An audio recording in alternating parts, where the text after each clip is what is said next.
Բարև ձեզ, բարի գալուստ, update լրատվական, թարմացնենք օրվա լրահոսը միասին։ Հայաստանի վարչապետ Նիկոլ Փաշինյանը շնորհավորական ուղերձ է հղել Բելգիայի թագավորության վարչապետ Բարտ դե Վևերին ազգային տոնի կապակցությամբ։ Հայաստանի Հանրապետության վարչապետի աշխատակազմի տարածած շնորհավորական ուղերձում մասնավորապես ասված է. Մեծարգո պարոն վարչապետ, սրտան շնորհավորում եմ ձեզ եւ Բելգիայի բարեկամ ժողովրդին ազգային տոնի առիթով։ Ուրախությամբ եմ արձանագրում, որ վերջին շրջանում Հայաստանի եւ Բելգիայի միջև հարաբերությունները շարունակաբար զարգանում են, ընդգրկելով գործընկերության նոր ռազմավարական ուղղություններ։ Ջերմորեն եմ հիշում այս տարվա մայիսին Երևանում ձեզ հետ ունեցած հանդիպումը։ Վստահ եմ, որ համատեղ գործուն ջանքերով նոր խթան կհաղորդենք մեր երկրների միջև բազմոլորտ համագործակցության ընդլայնմանն ու առևտրատնտեսական կապերի ամրապնդմանը։ Բարձր եմ գնահատում Բելգիայի շարունակական աջակցությունը Հայաստան-Եվրոպական միություն գործընկերության խորացմանը, ինչպես նաև միջազգային հարթակներում մեր երկրների միջև հաստատված արդյունավետ փոխգործակցությունը։ Մաղթում եմ ձեզ քաջ առողջություն եւ հաջողություններ, իսկ Բելգիայի բարեկամ ժողովրդին խաղաղություն եւ բարօրություն։ Հայաստանի Հանրապետության արտաքին գործերի նախարարությունը ազգային տոնի առթիվ շնորհավորական ուղերձ է հղել Բելգիայի կառավարությանը եւ ժողովրդին։ Այս մասին Հայաստանի արտաքին գերատեսչությունը գրառում է արել X-ի միկրոբլոգում։ Սրտան շնորհավորում ենք Բելգիայի կառավարությանը եւ ժողովրդին ազգային օրվա առթիվ։ Հիմնվելով ընդհանուր արժեքների եւ փոխադարձ հարգանքի վրա, մեր հարաբերությունները շարունակում են զարգանալ։ Հայաստանը շարունակում է հանձնառու մնալ մեր գործընկերության հետագա ամրապնդմանը, թե երկկողմ, թե Եվրամիության շրջանակներում, ասվում է գրառման մեջ։ Հայաստանի վարչապետ Նիկոլ Փաշինյանը պաշտոնը ստանձնելու կապակցությամբ շնորհավորել է Միացյալ Թագավորության նորանշանակ վարչապետ Էնդի Բըրնհեմին։ Վարչապետ Փաշինյանը շնորհավորական ուղերձը տարածել է X-ի միկրոբլոգում։ Ջերմորեն շնորհավորում եմ Էնդի Բըրնհեմին Միացյալ Թագավորության վարչապետ դառնալու կապակցությամբ։ Ես անհամբեր սպասում եմ ձեզ հետ սերտ համագործակցությանը, Հայաստան-Մեծ Բրիտանիա ռազմավարական գործընկերությունը խորացնելու եւ մեր ժողովուրդների միջև բարեկամությունը ամրապնդելու համար, գրել է Հայաստանի Հանրապետության վարչապետը։ Հայաստանի Հանրապետության արտաքին գործերի նախարար Արարատ Միրզոյանը ևս շնորհավորել է Միացյալ Թագավորության նորանշանակ արտաքին գործերի նախարարին X-ի միկրոբլոգում արված գրառման միջոցով։ Շնորհավորում եմ Էդվարդ Միլիբենդին Միացյալ Թագավորության արտաքին գործերի նախարարի պաշտոնում նշանակվելու առթիվ։ Անհամբեր սպասում եմ ձեզ հետ համագործակցելուն, հանուն Հայաստան-Մեծ Բրիտանիա ռազմավարական գործընկերության առաջմղման եւ մեր ընդհանուր առաջնահերթությունների շրջանակներում համագործակցության խորացման, նշված է Արարատ Միրզոյանի գրառման մեջ։ Հայաստանում հունիսի 7-ին կայացած խորհրդարանական ընտրությունների արդյունքներով ձևավորված խորհրդարանի առաջին նիստը տեղի կունենա օգոստոսի 2-ին։ Այդ մասին հայտարարություն է տարածել Հայաստանի Հանրապետության կենտրոնական ընտրական հանձնաժողովի նախագահ Վահագն Հովակիմյանը։ Հուլիսի 21-ին կենտրոնական ընտրական հանձնաժողովը արձանագրություններ է ստորագրել հունիսի 7-ին Հայաստանում կայացած խորհրդարանական ընտրությունների արդյունքներով խորհրդարան անցած քաղաքական ուժերի մանդատների տրամադրման մասին։ Ըստ այդմ քաղաքացիական պայմանագիր կուսակցությունը ստացել է 64 մանդատ, ուժեղ Հայաստան դաշինքը 29 մանդատ, իսկ Հայաստան դաշինքը 12 մանդատ։ Ղեկավարվելով Հայաստանի Հանրապետության ընտրական օրենքի, Հայաստանի Հանրապետության Սահմանադրական օրենքի 100-րդ հոդվածի առաջին մասով, ինչպես նաև ազգային ժողովի կանոնակարգ Հայաստանի Հանրապետության Սահմանադրական օրենքի 32-րդ հոդվածի առաջին մասով, համաձայն որի հերթական ընտրությունների դեպքում նորընտիր ազգային ժողովի առաջին նստաշրջանը հրավիրվում է նախորդ գումարման ազգային ժողովի լիազորությունների ժամկետի ավարտման օրը ժամը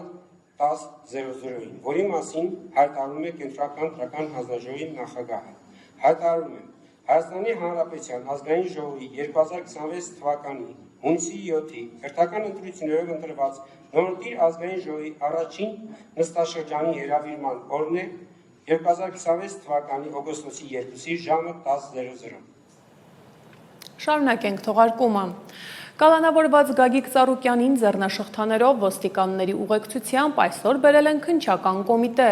քննչական գործողության համար։ Տարածքում հավաքվել էին Ծառուկյանի աջակիցները, հիմնարկությունների աշխատողները։ Ինչ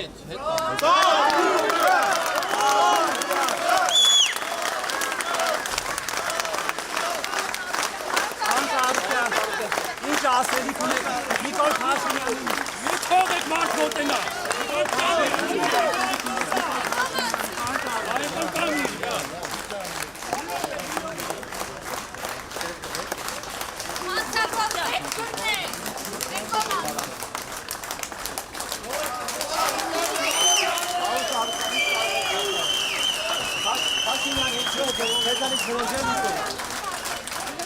Բարգավաճ Հայաստան կուսակցության անդամ Արման Աբովյանը Պեկի քննչական բակում լրագրողների հետ զրույցում նշեց, որ իշխանությունը դասագրքային քաղաքական հետապնդում է իրականացնում Գագիկ Ծառուկյանի նկատմամբ։ Սա միայն նրա շուրջ ծավալվող գործընթաց չէ, այն վերաբերվում է բոլորին, ովքեր այս պահին ասում են, թե քաղաքականությամբ չեն զբաղվում։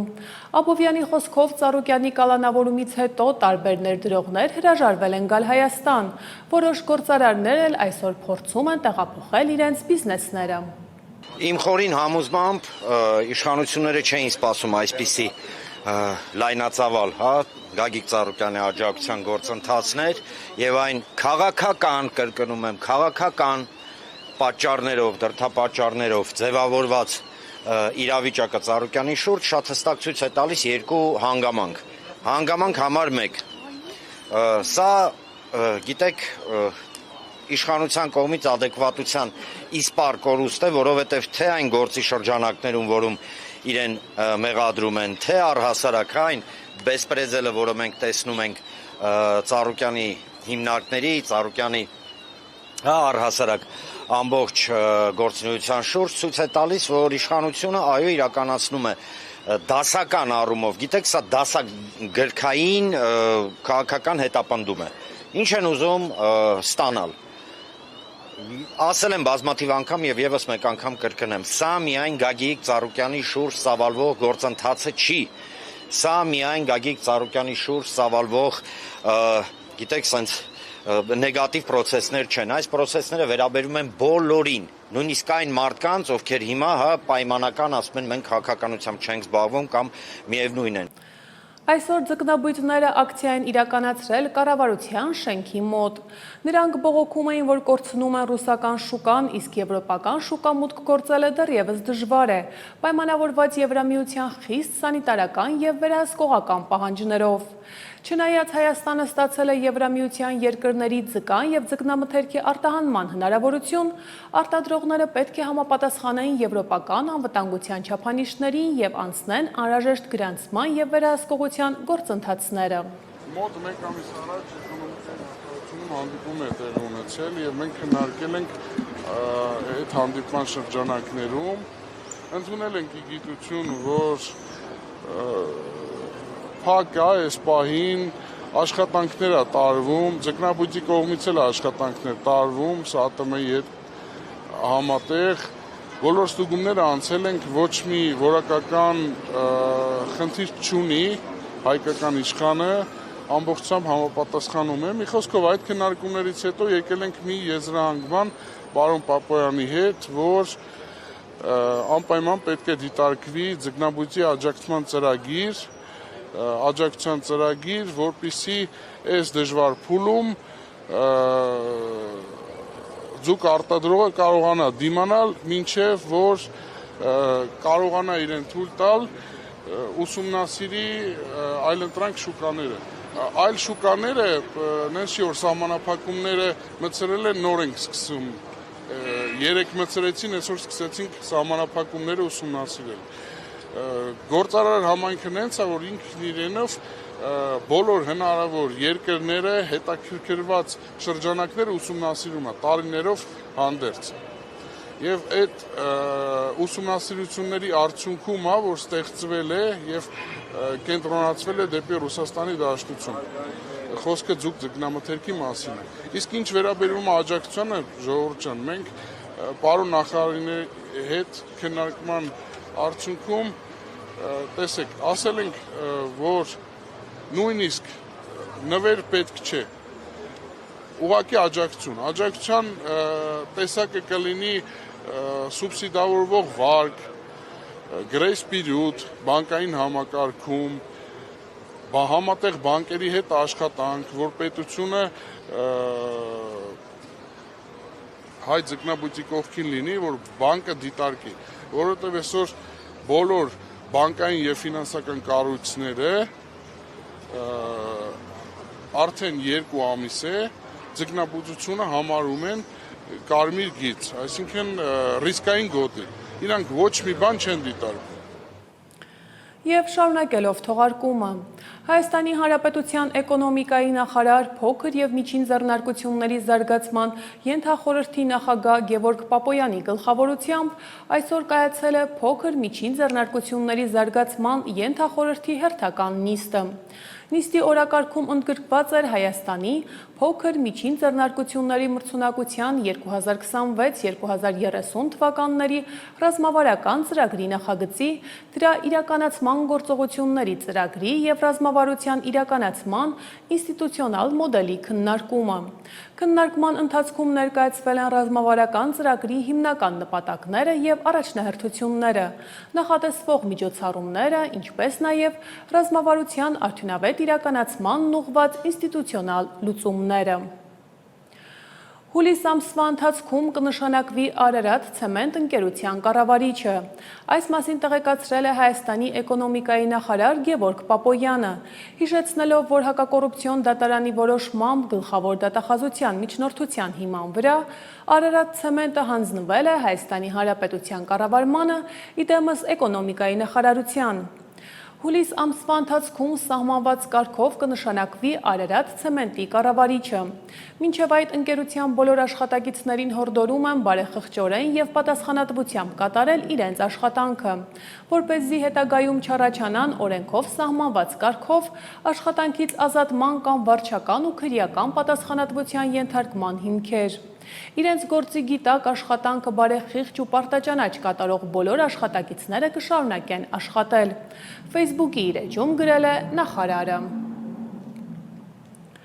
Հետընթացիկ տարվա առաջին կիսամյակի ընթացքում Հայաստանի Հանրապետության պետական բյուջե վճարել շուրջ 12.6 միլիարդ Հայաստանի Հանրապետության դրամի հարկեր, ինչն անցյալ տարվա նույն ժամանակաշրջանում 2025 թվականի առաջին կիսամյակում կատարված վճարումներից ավել է շուրջ 62%-ով։ Այդ մասին Facebook-ի իր էջում գրել է հետժամանակավոր կառավարիչ Ռոմանոս Պետրոսյանը։ Անցյալ տարվա նույն շրջանում մինչև Հայաստանի Հանրապետության հանրային ծառայությունները կարգավորող հանձնաժողովի կողմից հեծի նկատմամբ վարչական վարույթի հարուցումը, պետական բյուջե վճարումների հանրագումարը կազմել է շուրջ 7.8 միլիարդ դրամ։ Հեծը այլևս ծառայում է մեր ժողովրդին, գրել է Ռոմանոս Պետրոսյանը։ Գյումրիի առաջին փոխքաղաքապետ, քաղաքապետի պարտականությունները կատարող և Վարդան Ղուկասյանի փեսա Ավետիս Առաքելյանը ազգային ժողովի պատգամավորի մանդատից հրաժարվելու դիմում է ներկայացրել։ Առաքելյանը ուժեղ Հայաստան քաղաքական ուժի խորհրդարան անցած 29 պատգամավորներից մեկն է։ Ավելի ուշ Գյումրու ավագանու քաղաքացիական պայմանագիր խմբակցության ղեկավար Սարիկ Մինասյանը ևս տեղեկացրեց ավագանու անդամի լիազորությունները դադարեցնելու մասին։ Նա իր քաղաքական գործունեությունը շարունակելու է որպես ազգային ժողովի պատգամավոր։ Ադրբեջանի նախագահ Իլհամ Ալիևը հայտարարել է, որ Ադրբեջանից Հայաստան նավթի և նավթամթերքի մատակարարումները կարևոր ներդրում են Հայաստանի էներգետիկ անվտանգության մեջ։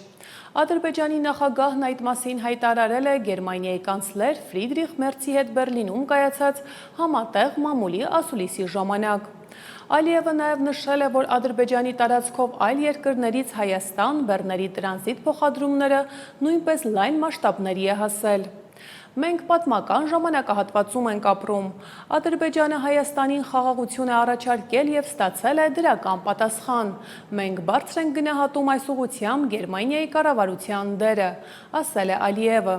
Հայաստանն Ադրբեջանից սկսել է նավթամթերք ներմուծել 2025 թվականի դեկտեմբերից։ Եվ միջազգային լրահոսին ընդառաջ։ Հնդկաստանի արտաքին գործերի նախարարությունը կանչել է Ռուսաստանի գործերի ժամանակավոր հավատարմատար Վլադիմիր Լադանովին եւ մտահոգություն հայտնել հրթիռային հարվածի հետևանքով Հնդկաստանի քաղաքացի հանդիսացող 4 նավաստու զոհվելու կապակցությամբ։ Ըստ արտաքին գործերի նախարարության հայտարարության Լադանովին խնդրել են փոխանցել Հնդկաստանի խորը մտահոգությունները եւ ասել են, որ առևտրային նավերի թիրախավորումը եւ դրա հետևանքով քաղաքացիական անձանց կյանքի կորուստը անընդունելի է։ Ավելի վաղ Ուկրաինայի իշխանությունները հայտարարել էին, որ Ռուսաստանը հուլիսի 19-ին 3 թևավոր հրթիռ է արձակել Գվինեա-Բիսաուի դրոշով նավարկող Golden Leon նավի վրա, որի տախտակամածին գտնվում էին հնդիկ եւ սիրիացի անձնակազմի անդամներ։ Հարվածների հետևանքով զոհվել է 10 մարդ, այդ թվում Հնդկաստանի 4 քաղաքացի։ Միջազգային այլ թեմաների ծանոթացեք տեսաշարով։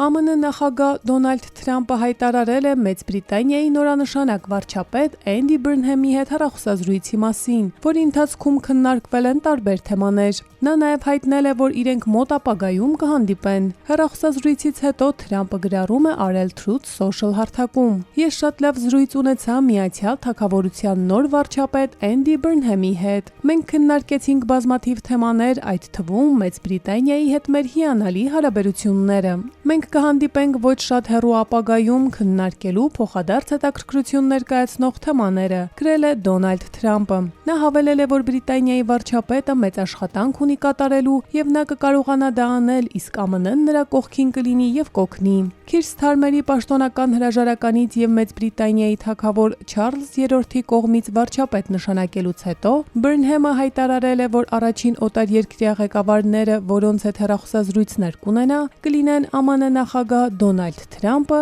եւ Ուկրաինայի նախագահ Վլադիմիր Զելենսկին։ ԱՄՆ նախագահ Դոնալդ Թրամփը 50% մաքսատուրք է սահմանել Կանադայից ներմուծվող ապրանքների լայն տեսականու նկատմամբ։ Ի պատասխան Կանադայի կողմից ամերիկյան մեքենաների, կաթնամթերքի եւ ալկոհոլի նկատմամբ նրա խոսքով անհավասար վերաբերմունքի։ Սպիտակ տունը հայտարարել է, որ տուրքերն ուժի մեջ կմտնեն 30 օրից։ Սպիտակ տան հայտարարությունից հետո Կանադայի վարչապետ Մարկ Քարնին նշել է, որ երկիրը պատրաստ է ակտիվացնել առևտրային բանակցությունները ԱՄՆ-ի հետ առաջիկա շաբաթներին։ Քարնին շեշտել է, որ Կանադայի նահանգները, տարածքները եւ կանադացիները կանգնած են կողք կողքի եւ համապատասխան գործողություններ են ձեռնարկում երկրի տնտեսությունը, բիզնեսները, ընտանիքները, աշխատողներին եւ գյուղացիներին պաշտպանելու ուղղությամբ։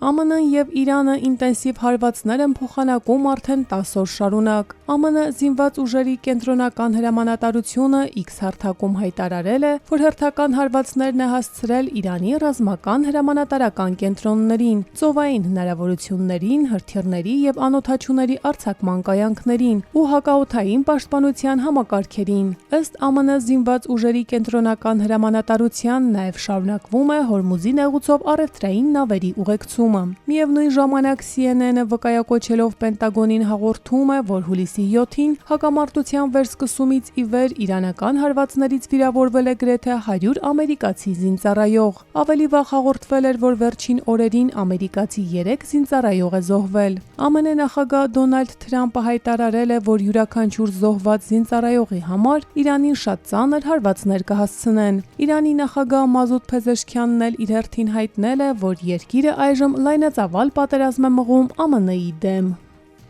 ԱՄՆ-ի եւ Իրանի միջև հակամարտության վերսկսումը խաթարում է միջնորդների ջանքերը եւ խաղաղ կարգավորման հեռանկարները, ուստի բոլոր կողմերը պետք է առավելագույն զսպվածություն ցուցաբերեն։ Այս մասին Մանիլայում հայտարարել են Հարավարևելյան Ասիայի պետությունների ասոցիացիայի մասնակից երկրների արտաքին գործերի նախարարները։ Այդ առնչությամբ նշել են արտաքին գործերի նախարարները, որ բոլոր կողմերը պետք է դրսևորեն առավելագույն զսպվածություն եւ խուսափեն ցանկացած գործողությունից, որը կարող է ել ավելի սրել իրադրությունը։ Հարավարևելյան Ասիայի պետությունների ասոցիացիայի արտաքին գործերի նախարարների հանդիպումը տեղի է ունենում Ֆիլիպինների մայրաքաղաք Մանիլայում։ Դրա հետ կապված միջոցառումները, այդ թվում գործընկեր երկրների, ներառյալ ԱՄՆ-ի, Ռուսաստանի եւ Չինաստանի մասնակցությամբ, կշարունակվեն մինչեւ հուլիսի 24-ը։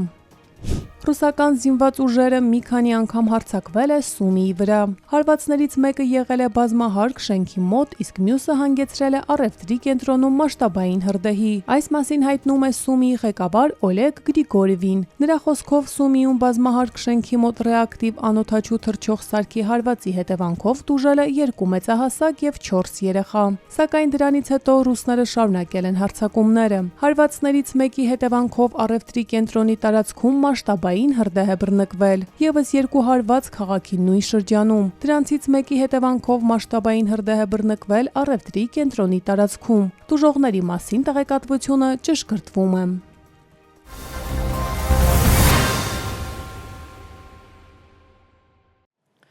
Մարդու իրավունքների պաշտպան Անահիտ Մանասյանը հուլիսի 21-ին Կապանում հանդիպել է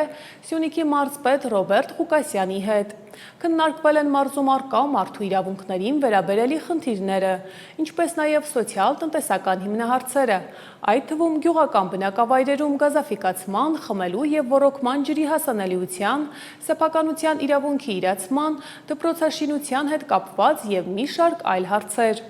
Պաշտպանը վստահություն է հայտնել, որ համատեղ ջանքերի շնորհիվ մարզում պետք է շարունակաբար կատարելագործել անձանց կյանքի վրա ազդեցություն ունեցող համակարգերը։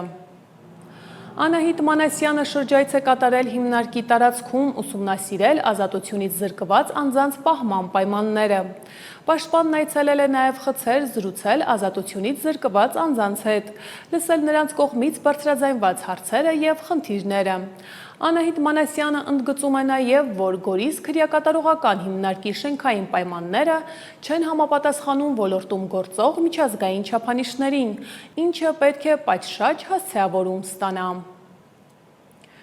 Հայաստանի Հանրապետության վարչապետի տիկին եւ Իմ քայլը բարեգործական հիմնադրամի գործադիր տնօրեն Աննա Հակոբյանը Ադիս Աբեբա այցի շրջանակում հյուրընկալվել է Եթովպիայի առաջին տիկին, բարերար եւ եկեղեցական հոգեվոր երգերի կատարող Զինաշ Տայաչուի կողմից։ Հանդիպման ընթացքում առաջին տիկնայք քննարկել են իրենց գլխավորած նախաձեռնությունները, գործունեության ոլորտները, համատեղ առաջնահերթությունները եւ ապագա հնարավոր համագործակցության եզրերը։ Հայաստանի Հանրապետության հակակոռուպցիոն կոմիտեում իրականացված քրեական վարույթի նախաքննությամբ հիմնավորվել է, որ Վանաձոր համայնքի ղեկավարի պաշտոնը զբաղեցրած անձը պաշտոնեական դիրքն օգտագործել է ծառայության շահերին հակառակ եւ կատարել պաշտոնեական կեղծիք։ Վանաձոր համայնքի նախկին ղեկավարին մեղադրանք է ներկայացվել։ Նրա վերաբերյալ նախաքննությունն ավարտվել է եւ քրեական վարույթը մեղադրական եզրակացությամբ ուղարկվել է հակակոռուպցիոն դատարան։ Հայաստանի Հանրապետության հակակոռուպցիոն կոմիտեում իրականացված քրեական վարույթի նախաքննությամբ հիմնավորվել է, որ Վանաձոր համայնքի ղեկավարի պաշտոնը զբաղեցրած անձը պաշտոնեական դիրքն օգտագործել է ծառայության շահերին հակառակ եւ կատարել պաշտոնեական կեղծիք։ Մասնավորապես, նախաքննությամբ պարզվել է, որ 2021 թվականին հիշյալ պաշտոնյան նպատակադրվել է Վանաձոր համայնքին անհատույց սեփականության իրավունքով փոխանցված 3.12 հեկտար մակերեսով հողամասից առանձնացնել դրա մի մասը եւ օրենսդրությամբ սահմանված կարգի խախտմամբ այն օտարել Վանաձոր քաղաքի բնակչին։ Հանցավոր մտադրությունն իրագործելու նպատակով հիշյալ պաշտոնատար անձը փոխել է նշված անշարժ գույքից առանձնացված տարբեր մակերեսներով հողամասերի գործառնական նշանակությունը եւ դրանց տրամադրել հասցեներ։ Այդ կերպ նշված հողամասերն առանց մրցույթի կառուցապատման իրավունքով տրամադրելու համար ստեղծելով արհեստական հիմքեր։ Այնուհետև պաշտոնական փաստաթղթերում կեղծ տեղեկություններ ներառելու եղանակով նույն պաշտոնյան Վանաձոր քաղաքի Տիգրան Մեծ պողոտայում գտնվող հողամասերն առանց ավականու որոշման ուղղակի վաճառքի եղանակով օտարել է Վանաձոր քաղաքի բնակչին, որի հետևանքով համայնքը զրկվել է համայնքային սեփականություն հանդիսացող 24 միլիոն 890 հազար դրամ շուկայական արժեքով գույքը տնօրինելու հնարավորությունից։ Վանաձոր համայնքի նախկին ղեկավարին մեղադրանք է ներկայացվել։ Նրա վերաբերյալ նախաքննությունն ավարտվել է եւ քրեական վարույթը մեղադրական եզրակացությամբ ուղարկվել է հակակոռուպցիոն դատարան։ Հայկական ձեռնարկությունների եվրոպական շուկաներ մուտքի խթանմանն ուղղված Հայաստանի Հանրապետության կառավարության ծրագրի շրջանակներում հուլիսի 20-ին Վենետիկում Հայաստանի Հանրապետության պատվավոր հյուպատոսարանում կայացել է աշխատանքային հանդիպում։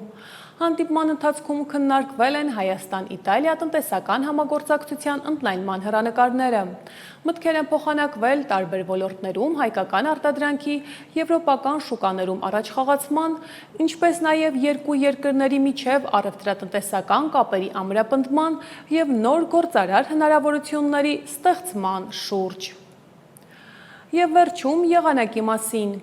Արարատյան դաշտում և Երևանում, Արագածոտնի, Կոտայքի և Վայոց ձորի նախալեռներում, Սյունիքի հովտային շրջաններում հուլիսի 21-ից 26-ին սպասվում է բարձր կարգի հրդեհավտանգ իրավիճակ։ Հուլիսի 21-ից 3-26-ին սպասվում է առանց ստեղումների եղանակ։ Հուլիսի 22-ին, 23-ին և 25-ին առավելապես կեսօրից հետո, 24-ին գիշերը և կեսօրից հետո